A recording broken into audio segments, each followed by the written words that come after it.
જામનગર શહેરના જડેશ્વર પાર્ક ખાતે થોડાક સમય અગાઉ તંત્ર દ્વારા ડિમોલિશન હાથ ધરવામાં આવ્યું હતું, જેમાં વૃદ્ધા જેમનું નામ છે નંદુબેન બેલા અને તેમના પતિ નારણભાઈ બેલાનો વિડીયો સોશિયલ મીડિયામાં ખૂબ વાયરલ થયો હતો।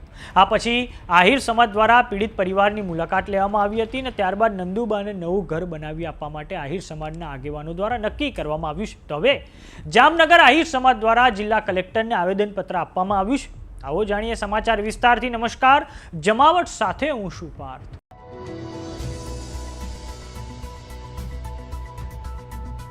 जामनगर शहरना जडेश्वर पार्क खाते जे डिमोलिशननी कामगीरी हाथ धराई हती ते खूब ज विवादोमां सपड़ाई गई छे। आ मामले आहिर समाज द्वारा कलेक्टरने लेखित आवेदनपत्र आपीने समग्र घटनानी वहीवटी तपास करवा अने नंदुबा अने तेमना पति नारायणभाई माटे न्याय आपवा माटे उग्र रजूआत जिल्ला कलेक्टरने करवामां आवी छे। आहिर समाजना आवेदनपत्रमां लखवामां आव्युं छे के जडेश्वर पार्क विस्तारमां छेल्ला 40 वर्षना लांबा समयगाळाथी शांतिपूर्वक वसवाट करता वयोवृद्ध दंपती नंदुबेन अने नारायणभाई बेलाना मकान पर महानगरपालिका द्वारा अचानक डिमोलिशननी कार्यवाही करवामां आवी हती। आ कामगीरी दरमियान मानवीय सहज वृत्ति मुजब पोताना आश्रयने बचाववानो प्रयास करी रहेला 80 वर्षना असहाय माजी नंदुबा साथे सुरक्षाकर्मीओ द्वारा अत्यंत अयोग्य अने अभद्र वर्तन करवामां आव्युं हतुं, जे घटनाना विडियो सोशियल मीडियामां खूब वायरल थता नागरिकोमां व्यापक चिंता अने आक्रोश व्यापी गयो छे। आहिर समाजना आवेदनपत्रमां वधुमां एक गंभीर आक्षेप पण करवामां आव्यो छे के जामनगરના एक बिल्डરના व्यापारी हितो आ जडेश्वर पार्क विस्तारनी आसपास संकળાયેલા होवानी स्थानिक स्तरे जोरशोरथी चर्चा चाली रही है। शहर में अन्य अनेक स्थलोए लांबा समयथी बिन अधिकृत बांधकामों होवा छतां वहीवटी तंत्र द्वारा त्यां कोई नक्कर कार्यवाही करवामां आवती नथी, ज्यारे आ चोक्कस किस्सामां ज खूब ज त्वरित पगलां लेवामां आव्या छे, जे तंत्रनी समानताना सिद्धांत पर प्रश्नार्थ ऊभा करे छे। आहिर समाजना अग्रणीओ द्वारा कलेक्टर समक्ष मांगणी करवामां आवी छे के आ विषयनी संवेदनशीलताने ध्याने लईने समग्र प्रकरणनी निष्पक्ष अने उच्च स्तरीय तपास कराववामां आवे। प्रक्रियामां संकળાયેલા जवाबदार कर्मचारीओनी भूमिका अंगे तपास करीने भविष्यमां आवा गंभीर किस्साओनुं पुनरावर्तन न थाय ते माटे जरूरी कानूनी दिशा निर्देशो जारी करवामां आवे, तेमज वयोवृद्ध दंपती नंदुबा अने नारायण बापाना पुनर्वसन माटे योग्य वहीवटी सहयोग पूरो पाडी पीड़ितोने योग्य न्याय आपवामां आवे। तो हवे आ समग्र मामले आहिर समाजना अग्रणीओनी प्रतिक्रिया सामे आवी छे। आओ सांभळीए તેમણે શું કહ્યું છે।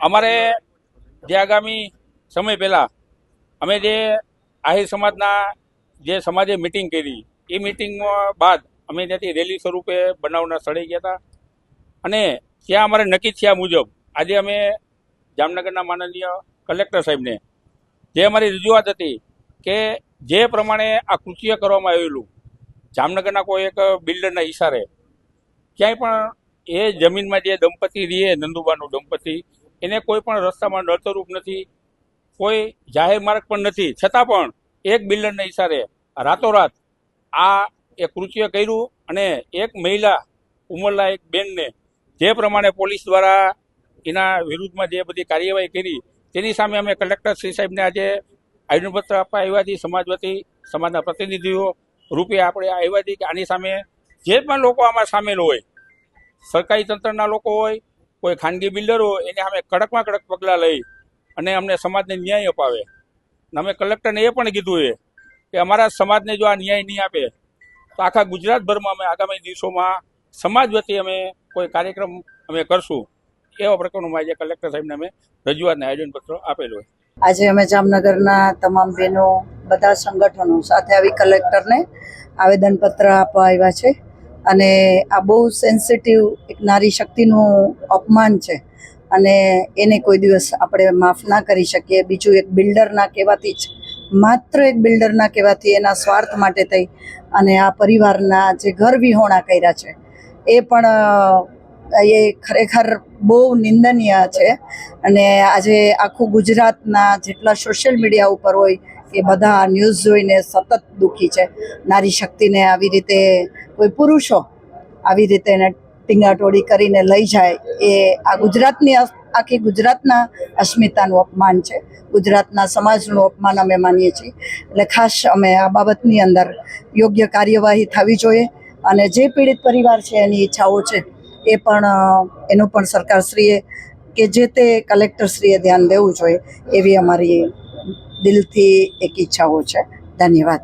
અમે 40 વર્ષ ત્યાં રહી 40 વર્ષ ત્યાં રહીને તો અમને ઓછી તારા પાડવા આવ્યા તો હું આડી ઊભી ગઈ. જેસીબી વાળાને કે એક છોકરું ના મારજે, તું જબરજસ્તી મારી ન તો હું ઈંટનો કટકો લીધો મેં હાથમાં, ખોટું નહીં બોલાય.